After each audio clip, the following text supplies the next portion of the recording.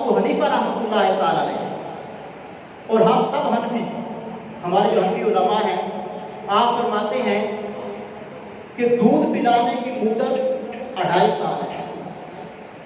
مدت رضاعت کتنی ہے؟ 2.5 سال۔ اب یہ غور کرنا، مدت رضاعت کتنی ہے؟ 2.5 سال۔ یہ احناف کا موقف ہے، احناف کا موقف 2.5 سال ہے۔ اب کوئی قرآن پاک کی آیت لے کے آ جائے، دیکھو قرآن میں تو یہ لکھا ہوا ہے وَالْوَالِدَاتُ يُرْضِعْنَ أَوْلَادَهُنَّ حَوْلَيْنِ كَامِلَيْنِ، اور تم امام اعظم کا قول لے کر آ گئے ہو کہ وہ کہتے ہیں کہ 2.5 سال ہے، تو ہم ان کو کیا جواب دیتے ہیں؟ ہم کہتے ہیں کہ ہمارا امام صرف ایک آیت کو نہیں دیکھتا تھا، ایک نص کو نہیں دیکھتا تھا، ہمارا امام کو پورا قرآن پاک دیکھا کرتا تھا۔ وہ سونے والا نہیں تھا، وہ جاگتا تھا، وہ غور و خوض کرتا تھا۔ ہمارے امام فرماتے ہیں قرآن میں جہاں پر حولین کاملین 2 سال کا ذکر ہے، اسی طرح قرآن کھا کر دیکھو وَوَصَّيْنَا الْإِنسَانَ بِوَالِدَيْهِ إِحْسَانًا حَمَلَتْهُ أُمُّهُ كُرْهًا وَوَضَعَتْهُ كُرْهًا وَحَمْلُهُ وَفِصَالُهُ 30 شهرًا۔ قرآن میں یہ بھی ہے، قرآن میں یہ بھی ہے کہ ماں اپنے بچے کو جنتی ہے۔ پہلے فرمایا حَمَلَتْهُ أُمُّهُ كُرْهًا، اس نے تکلیف کے ساتھ اپنے بچے کو اٹھایا، وَوَضَعَتْهُ كُرْهًا، تکلیف کے ساتھ اس کو پیدا کیا، وَحَمْلُهُ وَفِصَالُهُ، اور اس کے گود کی، اس کے اٹھانے کی اور دودھ چھڑانے کی مدت 30 شهرًا، وہ 30 مہینے ہے۔ وہ کتنی ہے؟ 30 مہینے۔ 30 مہینے کتنے ہوتے ہیں؟ 2.5 سال۔ یہ مسئلے وہ ہیں جو علماء ٹائم پہ بیٹھ کے پڑھاتے ہیں، ہم تو علماء کو اعتراض کرتے نہیں، کیا پتہ ہے؟ یہ وہ مسئلے ہیں جو قرآن میں غور و خوض کیا جاتا ہے۔ قرآن کہہ رہا ہے 30 شهرًا، 30 مہینے، تو کتنے سال بنتے ہیں؟ 2.5 سال بنتے ہیں۔ تو اب کیا جواب ہوگا؟ اب کیا جواب ہوگا؟ اس آیت پہ عمل کرو گے یا اس پہ عمل کرو گے؟ بتائیے۔ آپ تو کہہ رہے تھے 2 سال ہے، اور آپ کے سامنے نوجوان بیٹھا ہو، مولانا صاحب سے یہی بات کرتے ہیں کہ 2 سال ہے، بات ختم ہو گئی، آپ جاؤ، کوئی آپ کے سامنے لا کر دیکھو تم کس کو پیروکار ہو؟ امام اعظم کو ہونے بعد کون ہو؟ حنفی ہو۔ حنفی تو یہ کہتے ہیں کہ 2.5 سال ہے، قرآن میں تجھے لکھا ہوا ہے، اور آپ کو بھی مولانا صاحب نے بھی یہی کہا، تو پھسل گیا بندہ، نوجوان پھسلا۔ علم سیکھنا ضروری ہے یا نہیں ہے؟ بولیے۔ بندہ دکان پہ بیٹھا ہو، ایم اے کی پی ایچ ڈی کی ڈگری ہو، یہ مسائل نہ آتے ہو، بتائیے بندہ عالم کہا جائے گا؟ علم والا کہا جائے گا؟ پھسلنے کے چانس ہیں یا نہیں ہے؟ بولیے۔ تو علم حاصل کرنا، کوئی کہتا ہے کہ سکول کو ٹھیک ہے بڑی اہمیت دی گئی، فلاں کو اہمیت دی گئی، ٹھیک ہے اہمیت ہے، لیکن جو چٹائیوں کے اوپر بیٹھ کے، ٹوٹی پھوٹی دریوں کے اوپر بیٹھ کے جو علم حاصل کرتے ہیں، ان کا کوئی مد مقابل نہیں ہو سکتا ہے، ان کا مقابل نہیں ہو سکتا۔ تو اب آپ کے سامنے کوئی وہ آیت پیش کر دے تو تمہارا امام تو یہ کہتا ہے امام اعظم، تو ہم کہیں گے ہمارا امام ایک نص نہیں دیکھتا تھا، پورا قرآن دیکھا تھا۔ تو اب مسئلہ ختم نہیں ہوا، ابھی دلائل ہیں اس کے اوپر، اس کے اوپر بڑے دلائل ہیں۔ وہ کیا؟ سنیے، امام اعظم ابو حنیفہ کی شخصیت دیکھیے، دلائل سنیے۔ آپ فرماتے ہیں کہ وہ بات سچی ہے، 2.5 سال تک، 2 سال تک دودھ پلایا جائے گا، لیکن اس آیت میں اگر ہم دیکھیں تو یہ کہتی ہے 2.5 سال تک، لیکن آپ دلائل دیتے ہیں۔ دلائل کیا ہے؟ آپ فرماتے ہیں اس کے 3 درجے ہیں۔ فرمایا کہ حملتہ امہ کرہا، پہلا درجہ کہ اس کی ماں نے اس کو تکلیف سے اٹھائے رکھا، ووضعتہ کرہا، تکلیف کے ساتھ اس کو پیدا کیا، وحملہ وفصالہ، پھر اس کا حمل اور اس کے دودھ چھڑانے کی مدت 30 مہینے ہے، 2.5 سال بنتے ہیں۔ لیکن اگر اس حمل کو وہ والا حمل مراد لیا جائے، 2 بار حمل کا لفظ آیا، پہلے آیا حملتہ امہ، پھر اس کے بعد پھر آیا وحملہ وفصالہ، اس کے حمل اور دودھ چھڑانے کی مدت 30 مہینے ہے۔ تو پہلے بھی حمل ہے، وہ دوبارہ پھر حمل ہے۔ اگر حمل کا مطلب یہ ہو کہ جو ماں کے پیٹ کے اندر بچہ ہوتا ہے تو پھر 2 سال ہی بنتے ہیں، کیونکہ ماں کے پیٹ میں بچے کی کم از کم مدت کتنی ہے؟ 6 مہینے۔